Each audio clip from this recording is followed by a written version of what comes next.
Friday. Yo, what's up? Super dope. We've been talking a lot this week. Monday, new pod. Tuesday, Wednesday, Thursday, all new pods. So today I wasn't going to release anything. But as you guys know, over the last week or so, I've had a weird pinched nerve in my neck and haven't been able to move my head much or move my left arm much. It's been a fucking struggle a little bit. But I'm like 85, 90% back. So much to the point where I could pick up a guitar today and be able to comfortably play it. So I was able to check off one of the last big boxes on my to-do list in getting the Death Note theme song recorded. We used a stand-in theme song throughout recording for this podcast series. So I didn't want to rip off someone else's jam, so I made sure to do my own. You're going to hear that in a minute because I decided maybe it'd be a good idea, given everything we've been doing with the Patreon stuff, which we'll talk about more in a second, to actually share Volume 0. That's what we call it. It's like the pre-Death Note podcast for the podcast series. So me and Feds got together, discussed Death Note prior to us actually digging into the first episode, seeing as we'd both watched it in the past. So you're going to hear that first episode in just a couple minutes. About the Patreon. So Patreon has been a real dick. It's probably the best way I can explain it. They've undergone a couple of different changes since, January, February. And I definitely owe some apologies to a couple people who apparently were getting content that we were putting out, but it wasn't falling under the right tier. It was falling under a former tier at $10 instead of the $5 tier, which it should have been falling into. So I think maybe that's Cisco and Sean. Love you guys. Sorry, I didn't realize that was happening. I wish you'd fucking said something. But hey, whatever. I bring all of that up to say all these Patreon changes. I'm no longer able to release the entire Death Note series all at once for a flat fee. Basically, it's membership or nothing. So I could theoretically release all of the episodes all at once and hope that you guys will go listen to them for the $5 a month tier, and then hope that you stick around for an additional month. But I actually had a little bit of a better idea, I think anyway. Maybe I'm just making more work for myself in the long run. I'm hopeful that some of you guys will be interested in this. But how about this? So the first two episodes, Volume 0 and Volume 1, are over on the Patreon now. Volume 0 is open to the public. Volume 1 is up there for people who want to jump in that $5 tier. There's also a preview of all of the show notes for the first 11 episodes that we've done. And some of them, I mean, if you listen to the public feed yesterday, I believe, for the Death Note Netflix shit show, where I said a record number amount of F-bombs, even I was surprised with how much I swore that day. Yeah, if you listened to the end of the show yesterday, you saw, or heard rather, Feds reading off some of the more ridiculous bullet points that he could make out of my scratch handwriting. I wrote those up, and they're I wrote those up, typed them up, and they're over there on the Patreon for you to be able to view now for free, just so you can get kind of a preview of what these first 10 episodes are shaping up to be. They're really fun. They're quick ones, like 30 to 40 minutes typically. So, we're going to start to release them one a day, Monday through Friday. So Volume 2 will be up on Monday, the 22nd, Volume 3 Tuesday, Volume 4 Wednesday, so on and so forth. I've been having a good time talking with you guys on the public feed each day this week and just checking in quick and saying, hey, here's the podcast. But, actually sitting down in the morning and, I don't know, saying, hey, what's up? I've actually kind of enjoyed it.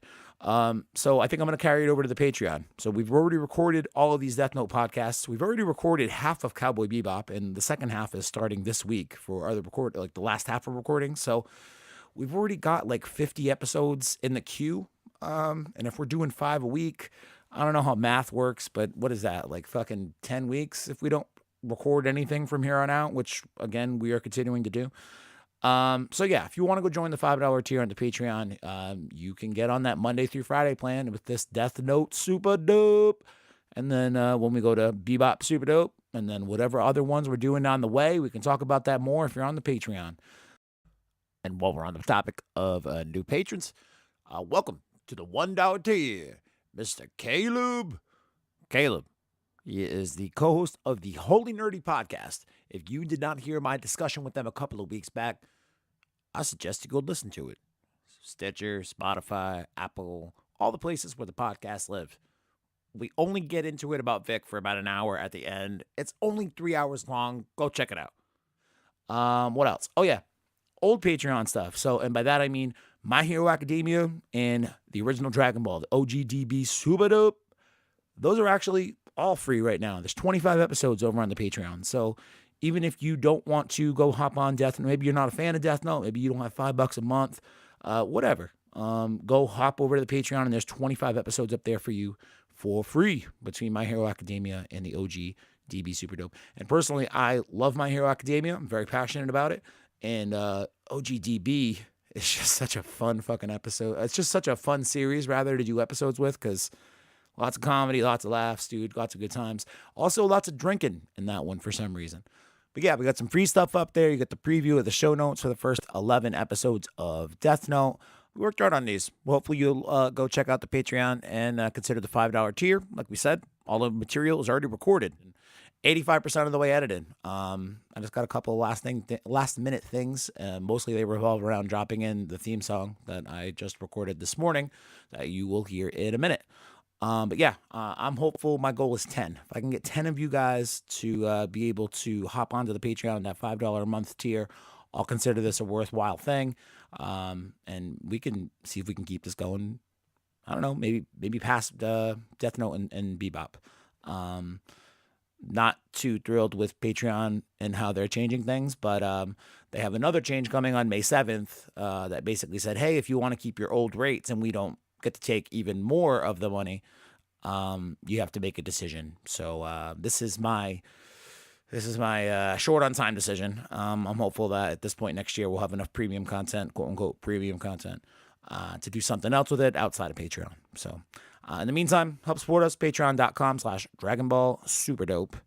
25 free episodes up there for you, and then new episodes of Death Note Super Dope coming out every day, Monday through Friday, for the next however fucking many weeks. 39 episodes divided by 5. What's that? I don't fucking know.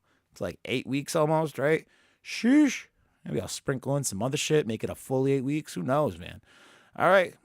Here is Death Note Volume 0. Me and Feds. Get ready for this theme song, man, because I like how it came out. I think this might be the best one I've done. Thank you so much for checking it out. Patreon.com/Dragon Ball Super Dope. Hope you guys enjoy it. Thank you so much. See if I can get 10 of y'all to sign up for this shit. Let's go 10. Thank you.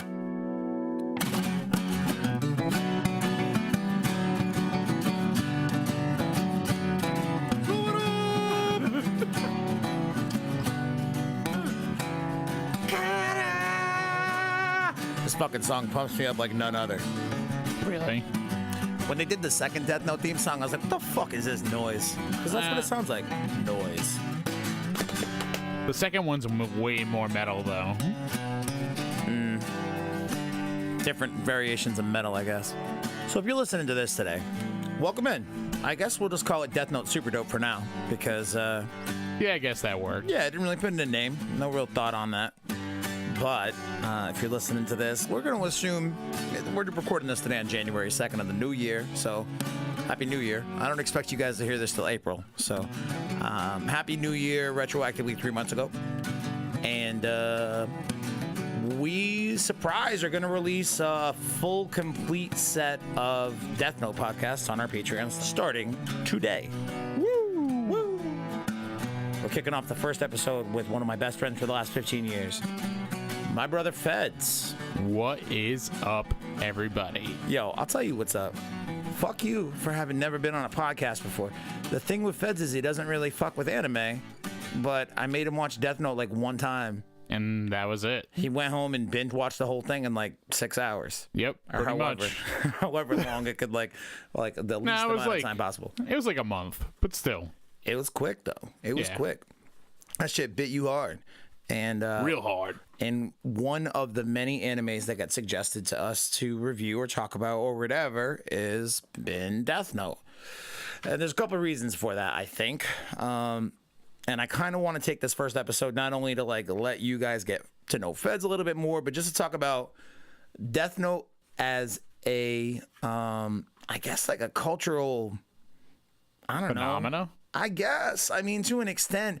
See, we're going to talk about it in a few minutes, but like there is a lot going on even in present day with Death Note. And you guys might be thinking that I'm talking about the Netflix adaptation, the American one that was so poorly received that was recently greenlit for a second one. Some fucking What? how.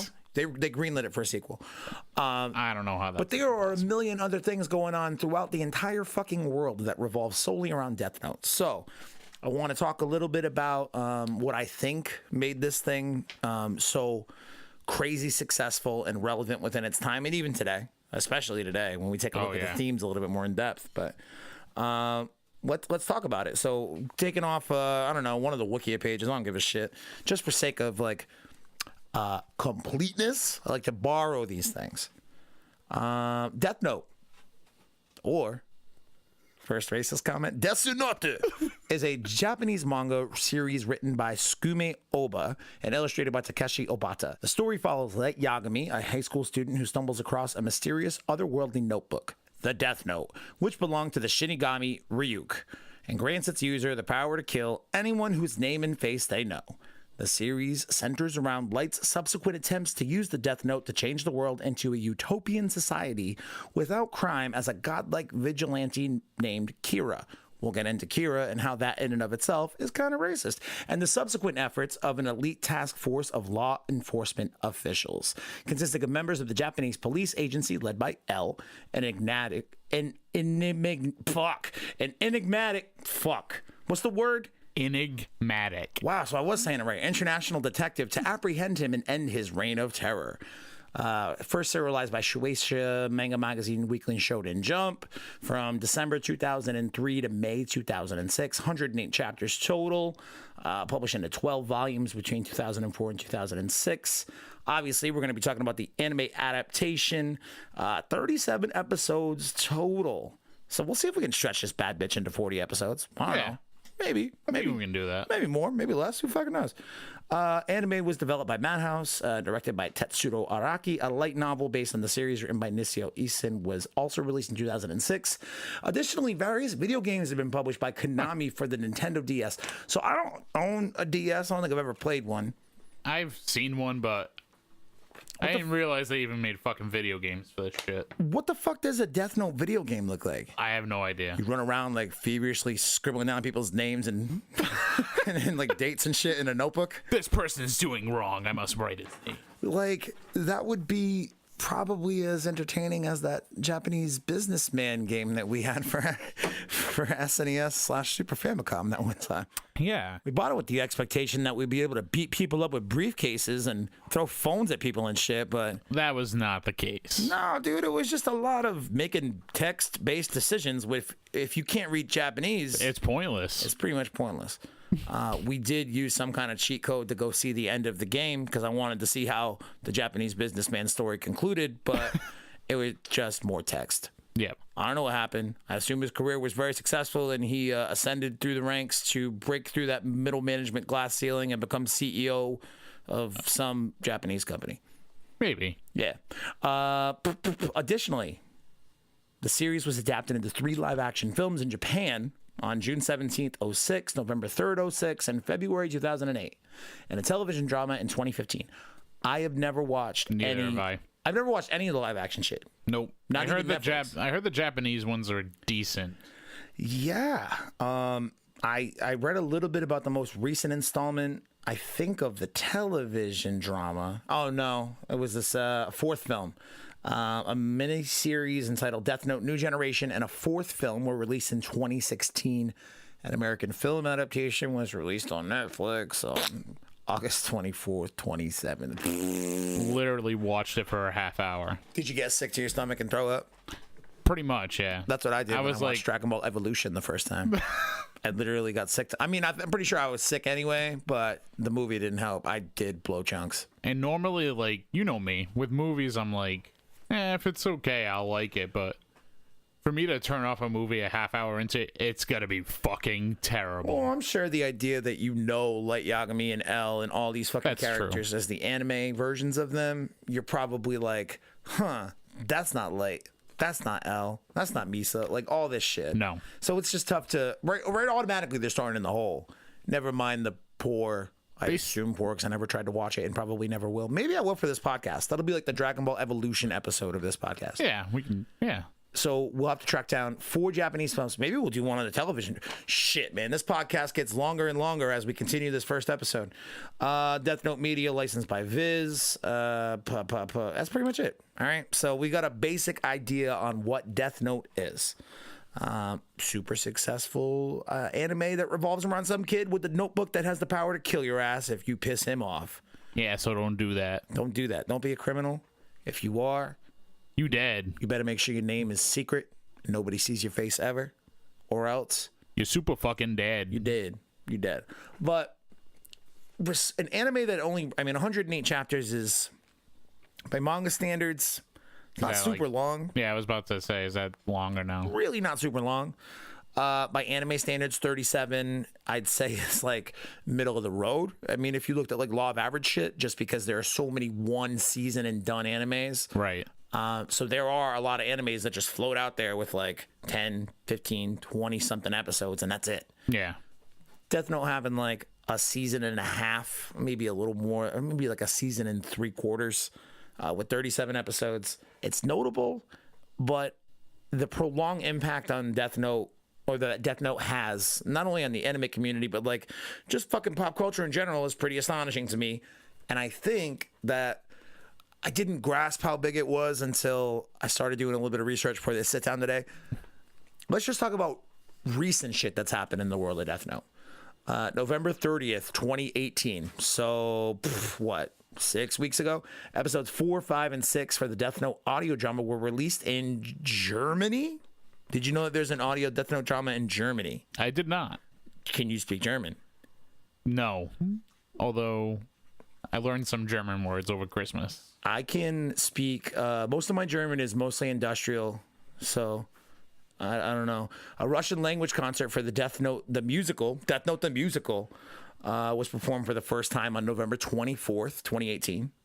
I'm kind of interested. I want to hear it. Oh, yeah, me too. I listen to a lot of weird Japanese, like, pop rock shit anyway, so I mean, I don't, but I'm still interested. getting over the language barrier wouldn't be that much of a fucking hurdle for me. Right. October 26th, 2018, a month previous, the first 3 episodes for Death Note audio drama were released in German. We already knew that. October 2018, announcement. Nobody gives a shit about Wiki moving to fandom.com. August 22nd, 2018, announcement. So it's been, 4.5 months.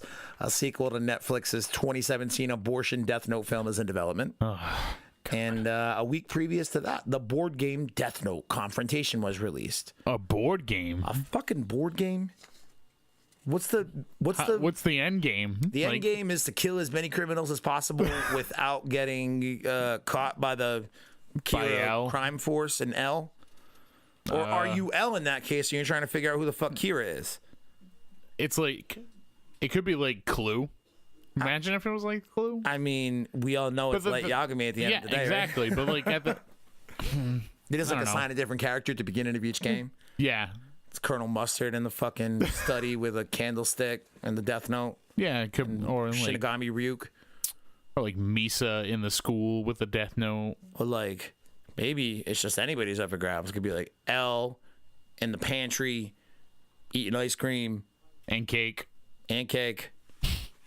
And with, I don't know. I would probably do it like real secretive and shit with like some sarin. Oh, we're going to get to sarin. We're going to get to the good, bad thing. Because it's part of my initial appeal to Death Note.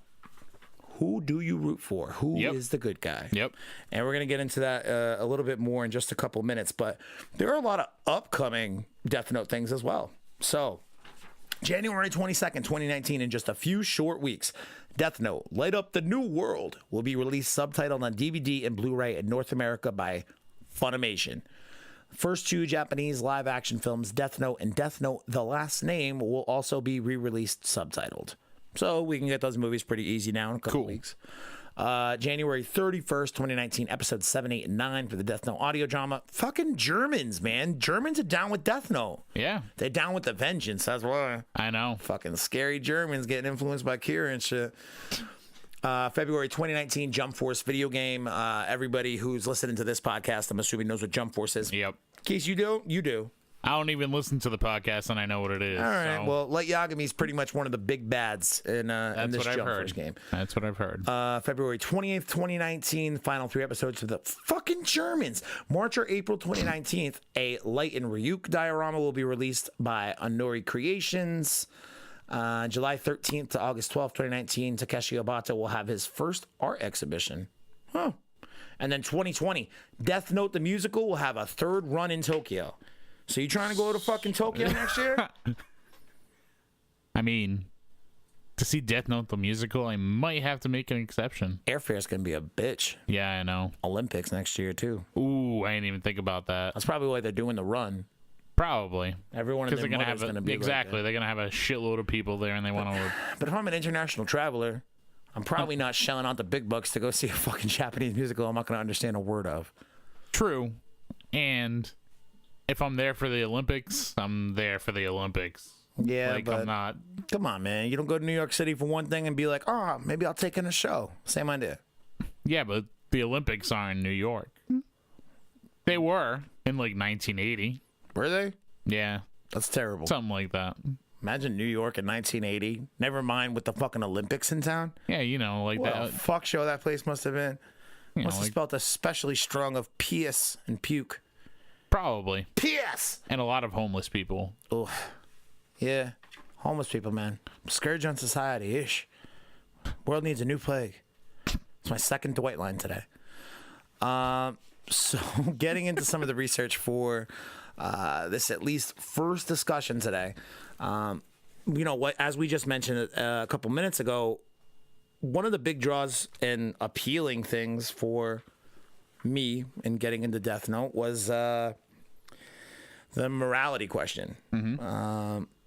You know, Light Yagami has the ability to, you know, wipe the scourge of the earth and criminals, you know, from the earth, or at least, you know, work toward building this utopian society that he pictures where there's no crime. He's given the ability to do that. And on paper, I'm like, yeah, fuck crime. Crime's bad. Yeah, Yeah, crime could suck my dick. But at the cost of this one person's ability to be able to play control God, everything. essentially. Yeah, exactly. So that part of it was always very interesting to me because going into the show for me, it was recommended to me by a friend. I think my Uncle Julius, actually. Watched it for the first time. And after the first couple episodes, I'm like, yo, this Light dude's fucked up. This is going to be an interesting hero to watch. And Julius is like, hero? What the fuck is the matter with you? You think that dude's a hero? He's killing people all willy-nilly. He doesn't give any fucks. And I'm like, yeah, but he's the main character. And he's killing bad guys. And he's killing bad guys. Isn't this what shonen anime is all about? Come on. So it's a few episodes in, you meet L. And we're not going to talk too much in depth just in case you happen to be rewatching this with us, which I fucking doubt. But you meet L a couple episodes in and you're like, oh, this guy, I guess, is supposed to be the good guy. Yeah. And then after 4 or 5 episodes, or however long it takes for Elle to come in, after you've built this understanding, this, I don't want to say relationship because it's not a relationship. Even if like the relationships that you, or like the understanding that you typically have for fictional characters, like Yagami, dude, you get like a whole in-depth psycho fucking view of all the crazy shit brewing in his brain. Yep. So that part of it's pretty fascinating as time goes on and he gets more and more paranoid. And Elle is like, you know, a weirdo in himself. Like, he's not really a conventional hero either. So you kind of do pick sides. You're rooting for Light to fucking achieve this utopian society without crime, even though it is coming at the expense of him literally murdering thousands of people. Or you down with this junk food weirdo who fucking sits around crouched like a monkey all day trying to solve crimes like he's some sort of Dick Tracy motherfucker. I mean, he is Dick Tracy, probably, and then some. Plus Japanese, I would plus say, eating cake, and then some. plus a child, plus awesome, plus weird and pale. They're both pretty pale. Dick Tracy wore a yellow suit. And a yellow hat. Anybody who wears that much yellow in one fucking outfit, their opinion, their validity on any matter is automatically tossed out the fucking window. Not to mention, if you're a PI, wouldn't you want to not wear a bright color? Hey, I'm a detective, and basically my whole job is predicated on my ability to be able to retrieve information or facts on things covertly. Let me buy a yellow fucking raincoat. Fuck you, Dick Tracy. You ain't no L. So, as I fell down the rabbit hole starting to research all that shit. Fucking Dick Tracy, get me all pissed off. As I fell down the rabbit hole, starting to research things for, kind of the themes, overall stuff, I stumbled across something about the show that I didn't know, that I wanted to share with you guys, that I feel like kind of illustrates all the bullshit that I just said about, good versus evil, whose side you pick, and blah, blah, blah. And it has to do, you know what? Fuck it. I'm not even going to try to summarize. Just go read it. Yeah. I can read. You can read today? How often do I say that? I haven't heard you say that in like the last, I don't know, 4 or 5 years now. I don't know how to read. Writer Skume Oba had no particular themes in mind for Death Note. When pushed, he suggested, quote, humans will all eventually die and never come back to life, so let's give it our all while we're alive. He went on to say that, quote, no human has the right to pass judgment on another's actions. No one should play God, end quote. He said that Nier's climactic speech about good and evil was rooted in his own beliefs. In a 2012 paper, Julian Baraka Thomas characterized Death Note as heavily influenced by the conflicts between liberty and security, as illustrating that high moral ideals are easily corrupted and that people will always justify horrific acts of violence in the name of safety. Thomas writes that, quote, the price of peace is death, end quote. Thomas's papers lists Death Note as one of the later and more sophisticated psychological thrillers released in the wake of the 1995 Tokyo subway sarin attack, saying that it examines the human tendency to express itself through, quote, horrific, unquote, cults, and describes the negative effects of those cults on the members, on their families, and on society. Through the moral relativity that characterizes the story throughout, readers are reminded that their own ideas of good and evil might not differ so much from those of extremist cult members. This is why this shit is completely fucking relevant right now. Everybody's got their own fucking idea on what a moral compass is in general. What's right, what's wrong, what's permissible, what is inexcusable, so on and fucking so forth. Yeah. What makes that sort of fucking frame of mind dangerous, and they even have like allusions to it through the media in Death Note, is the influence that these types of ideas, not just any specific one, whether it be, if you want to break it down to politics, whether it be liberal or conservative, yep, or red or blue, whatever you want to say, those ideas through Kira and how he eventually grows to impact, Japan and the world in general throughout the course of this anime that we're going to watch. It's sort of like a scaled down version of people getting their information in social media silos with all these people who just kind of reaffirm the beliefs that person already has. Yep.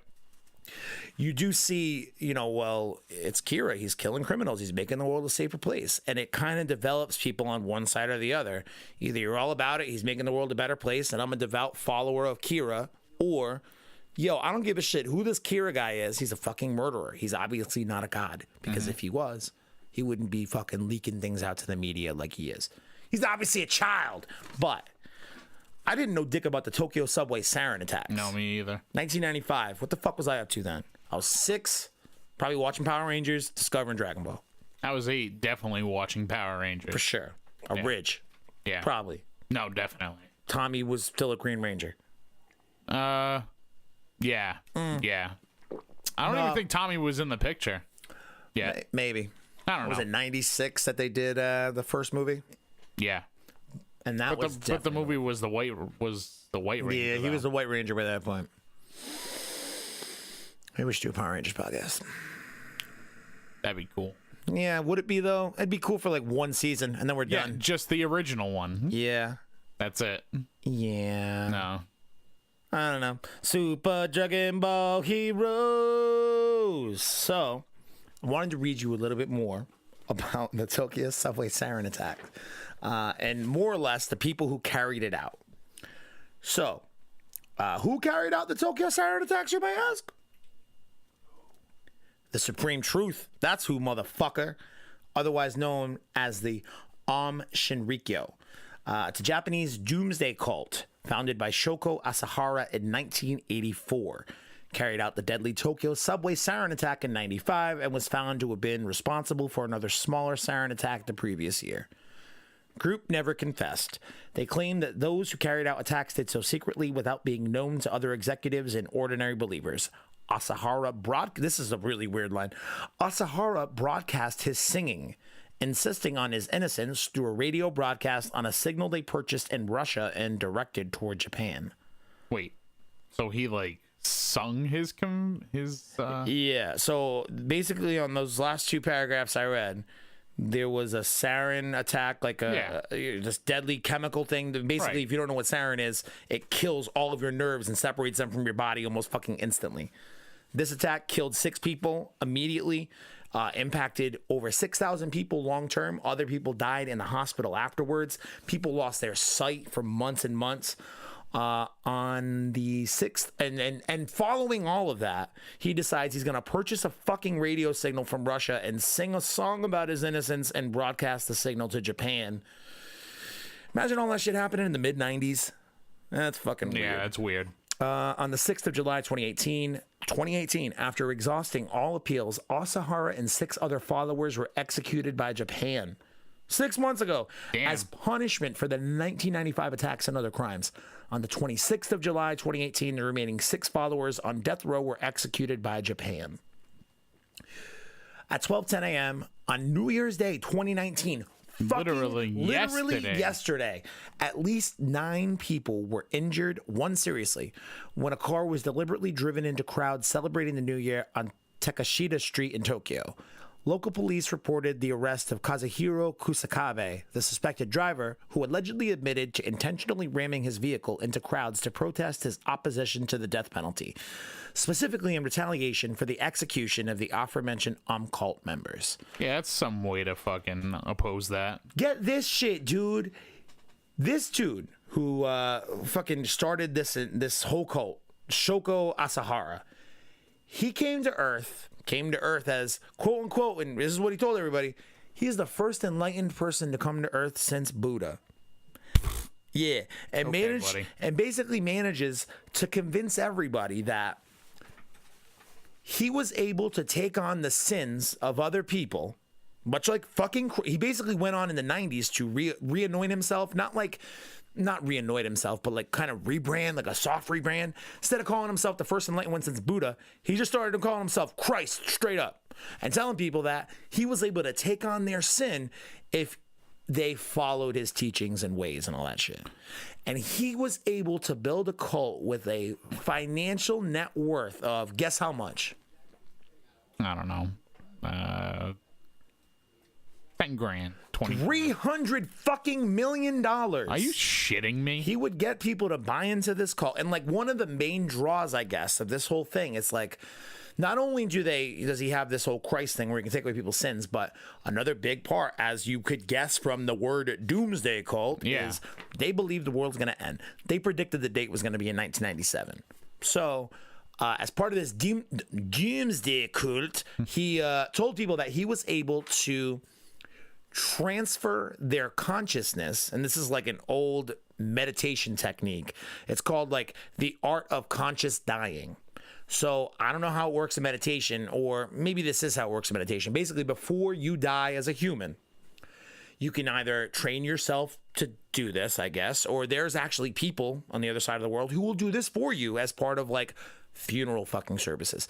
They will touch the top of your head, and I guess it opens up whatever. I don't know if it's a chakra or what, or if I'm being a racist prick by saying that word, but it allows you to travel up out the top of your head into one of the Buddha planes. You can pick the Buddha plane that you go to, and you live on in basically eternal bliss for the rest of your life. Okay. So, yeah, that dude was able to convince people who had a combined net worth of $300 million that that's what he had to offer them. What a bunch of dummies. Wow. What a bunch of idiots. I'll fucking kill you, Poncho. Does he literally bark at everything? Yeah. God. Yeah, I want to get out of here soon. Shinrikyo, which split into Aleph and Hikari no Wa in 2007, had already been formally designated a terrorist organization by several countries, including the European Union, Russia, Canada, Kazakhstan, and the United States. Japan's Public Security Investigative Agency considers Aleph and Hikari no Wa to be branches of a dangerous religion, and it announced in January 2015 that they would remain under surveillance for 3 more years. The Japanese government ended surveillance on Hikari no Wa in 2017, but continued to keep Aleph under watch. Shoko Asahara and several of his followers were hanged in 2018 for their involvement in the 1995 attacks. Man, they did it old world style. But the whole idea of Shoko doing his thing and starting this cult is he believes he's got the right way to make the world a better place. Yeah. And going back to one of those quotes from one of the white papers that we've referenced here, I don't know what the fuck it was. The price of safety is death. So the idea that high moral ideas are easily corrupted and that people will always justify horrific acts of violence in the name of safety. This dude claims he's making a better place. Yep. And he fucking murders people to do it. At what cost? At what point are you willing, or at what point are you willing to go to with your own, I don't want to say moral compass, because like Yagami, probably you don't really ever see what that moral compass looks like prior to him finding the Death Note. He finds the Death Note in the first episode. So you don't get too much backstory on what Light is like outside of he's a really successful student. He's really well liked. Yep. He's athletic. He's like a popular kid in school. Ah, shit. Maybe that's the fucking lesson here. Popular kids in school are more willing or more likely to become raging psychopathic murderers. I mean, is that... It seems pretty true. I mean, I don't know if it was true. I wouldn't say it's true. Nah, it's true. It's true? Yeah. Okay. Yeah. I know a few fucking popular athletic dickheads I went to high school with who probably caught a couple domestics by now at a minimum. I don't know if anyone's killed anybody, but I guess I'll have to keep checking the police reports for them shits. But the idea that, how far are you willing to go to execute on your ideals? What's good? What's bad? And really, it's like your own beliefs might not be too far off from, the extremist cult members that you so openly criticize. Mm-hmm. Conservatives, liberals, either way, you've got people either calling you a fucking racist if you're a conservative or a socialist if you're a fucking liberal. It's the same kind of idea. They kind of group you into either one of those buckets just because you're on the periphery there, your own beliefs. But I think what really separates good conservatives from bad conservatives, good liberals from bad, because trust me, I know a ton of fucking awful liberals, even though I guess identify as a liberal. I know a ton of fucking terrible people on both sides. I know a ton of wonderful people on both sides. Mm-hmm. It's really more about the moral compass, not what the belief itself is, right. I guess. No, I hear you on that. And the point I'm trying to illustrate, I don't know. You can believe something, you can take a stance, but you don't have to believe all of it, though. If you're to the T. If you are Islam. If you're Islamic, it's so fucking perfect for almost any goddamn thing we're talking about in current political America. We're probably going to talk about politics a lot on this bitch. When you take a look at Islamic people, there are billions of Islamic people in the world. And hey, hate to break it to you, conservatives, the majority of them are fucking peaceful people. But then there's a couple of bad eggs among any fucking batch, or bad apples, whatever the fuck you want to call them. And they go and commit acts of terror. Suicide bombings, fucking driving cars into fucking crowds in the case that we just talked about yesterday in Japan. It's not your beliefs itself, it's the level at which you're willing to go to carry them out. I can kind of make you a good person or a bad person. On the flip side of that, L is really committed to the idea of bringing order back to the world and finding Kira and capturing Kira, and he goes to great lengths to do it too. I don't know, man. I mean, but at the same time, L is technically a special investigator, and that's kind of his job. Yeah, I guess. Should he get patted on the back for doing his job extraordinarily well? I mean, I don't know. We have a lot to break down in the next, however long this series goes. I don't really know. We're planning for at least the 37. Maybe it goes 40. Maybe it goes 45. But we want to take the opportunity to get this intro episode in. We are going to now watch episode 1. So we'll see you in the next episode. How should we end this? Saturday night!